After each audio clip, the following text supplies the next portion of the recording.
والسلام عليكم العشرين، ودائما في اطار تقديم النصيحه.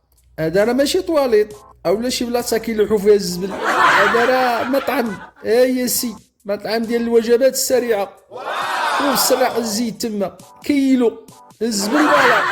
شوف الفريكو اللي كيديروا فيه الماكله وكيديروها تجمد، شو كيداير طواليط احسن منه. شو الزبولات، وكول كول في الزنقه، كول شبع ماكله في الزنقه. شوف اش كتاكل، شوف العجينه فين محطوطه. يا سي هذا راه مطعم هذا زعما وكناكلو. شوف العجانه كيفاش دايره، شوف العجانه اللي كيديروا فيها الخبز، وشوف الطاحونه، شوف المطحنه، شوف المطحنه. وتلفوني والله تتلفوني على الهضره، خرجوا عليا راني عينيا ما مصدقين. شو اللي الماكينه اللي كطحن فيها الماكله كي دايره هذه، واقيلا من نهار حلوا ما غسلوها. شوف السي، شوف الماكله فين محطوطه وسراقي تجي يدير، وكل في الزنقه بالصحه